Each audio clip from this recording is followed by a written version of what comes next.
not. Ate that stun and he was finished. There seems to be some fishy business going on here. Mumu and Ilawi banned out. What does it spell? Nothing, I'm afraid. Now remember, the players can talk to one another. And N has to be champion with N. There we go. Okay, Lucian v Lucian. I was only on one side here. That's what it is. It's... Now, hang on. Rekkles. This Pick is something different. This is next level. It is. I do not think I've ever seen a blue side, red side synergy naming, banning convention. Well, IWC, we had the TSM sucks from Rusty and Yamato. That's like but that was one side, right? It was from one and then the other. This is actually just one and then the other. This is good synergy. Is it? Either of them thought about playing support recently? Maybe that was. This is going to be fun to watch because the aggressive play style of Doublelift could get him an advantage, but if Rekkles times his summoner spells and gets a passive out there, maybe he can undo Doublelift. Well, we saw this mirror earlier, and you and I were talking backstage about how now it seems to be that with the advantage that Runes and Masteries have in the mirror matchup between Lucian, they seem to end very quickly. Will we get a very quick level 2 or level 3 finish? Because we just had one from Kasing and Uzi. In this matchup earlier, we saw it between, I believe, it was Kira and Bjergsen. That Bjergsen just went all in like level 2 and won the game. Will we see the same again? Well, we need to find out. That particular matchup, Crappo was mentioning to us that Kira picking a fight while ranged minions were around gave him the disadvantage, allowed Bjergsen to get those extra points of damage. I'm not expecting to see Rekkles make the same mistake because he plays on the back foot. Right. Rekkles plays like, dude, come on, like I'll fight you at arm's reach. Normally he does, but I actually don't feel that's quite the same in the 1 versus 1, but we will have to find that out. Ooh. Talk to me about Runes and Masteries. What are you seeing here? It's the TSM strat is extra health here. Bjergsen did it earlier. It's not quite as much as Bjergsen had. Doublelift doesn't quite have 100. It looks like he's maybe gone for some kind of like scaling health.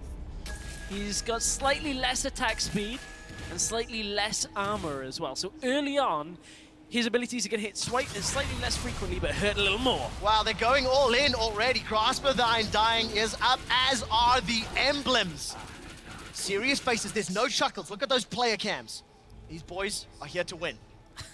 They are, but Doublelift is, just having the higher max health is coming out on an advantage this early on in the game. And he's got the position. Again, talking about that push control, it's all about getting the initial push. We just saw it undo Uzi in the last game, and now Doublelift gets the first couple of autos off onto the minion wave. And of course, both running Exhaust and Ignite. So the timing on that Exhaust is going to be massive. Rekkles gets the Piercing Light and Light Slinger on Doublelift, but still down in effective HP. Yeah, and you could see what Doublelift was doing there, trying to trade out of the Fog of War. That's the difference between Rekkles not having his ward there.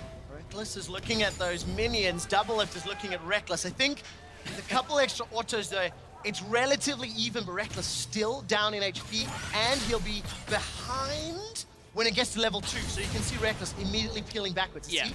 Arm's length, back foot. Well, that's because he had to concede. As soon as Doublelift already had the advantage, there's no point of Rekkles pushing up. He knew the ward had disappeared, so he got a little bit more position through the Fog of War in that brush on Rekkles' side. Doublelift is making sure he's letting Rekkles know who's going to win this one. But this one, it's going to go a little bit longer here. We've gone past that level 2. Level 3 is the next one that we may see Doublelift go all in at. He is quite close. That's a lot of damage on Rekkles already. This is looking so bad for Rekkles. Good trade for Rekkles, though. Not bad at all. Dashes forward, finds the connection with the Q. Still down in CS, but the minion wave is pushing quite heavily towards him. We'll see how effectively he can CS underneath the Howling Abyss Tower, which deals way more damage than Rift Tower. It does. And as the minions push up, you can see nice done. double tap. Front minions, melee minions, it's 2 tower shots. Will kill it with 1 auto after, or will kill it, so you have to auto tower shot auto. We'll get to that as this game continues. Lost a lot of those. All Rekkles going for it. Big damage onto Doublelift. Exhaust is down already. Doublelift's held onto both. That is a big advantage. If a further fight were to break out, Ignite the Exhaust Ignites. There's a really interesting mechanic in the Lucian 1 versus 1. Ooh, Doublelift gets tagged with a lot of damage here. Lucian is actually one of the only champions that has a fast enough dash to dodge piercing light. I was looking at Zen of the Stoic, who actually designed Lucian on Twitter. Hold that thought. Rekkles gets the autos down. Doublelift is going to force him away. 6 CS advantage will grow, and Rekkles is recalling. Look, chin scratch there for Rekkles. He's like, why am I out of mana? Not too sure. A lot of abilities, that's why you're out of mana, Rekkles, but you can see he's just trying to hedge his bet.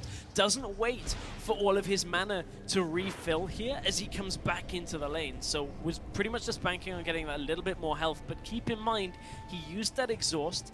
Doublelift now has that exhaust, has the ignite available. Oh, big difference as well with that second Doran's. 97 base AD for Doublelift.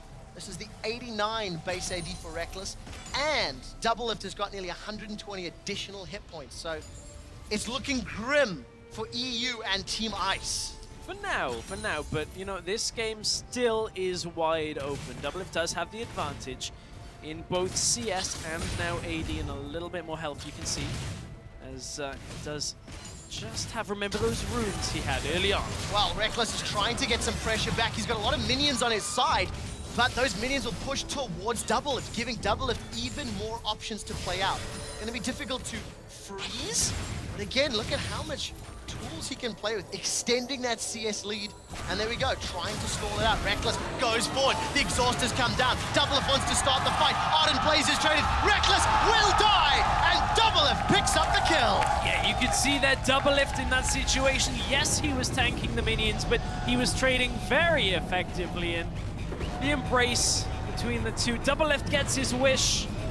Couldn't quite get the 5v5 victory of NA over EU, but will get the 1 versus 1. Rekkles, you can see he was a little bit out of his depth at that point. Doublelift was trading very effectively. Gets the exhaust down onto Rekkles. No real way of him losing that in that situation. And another game almost decided by that very early level 2. Doublelift on the front foot. You know what? This is turning out to be quite poetic. Of the quarterfinals, the 3 that are locked in are already fire versus ice, fire versus ice, fire versus ice. And the next roundup, Aframu versus Dimashke. We need to see which one of them, sorry, it's Koro versus Froggen.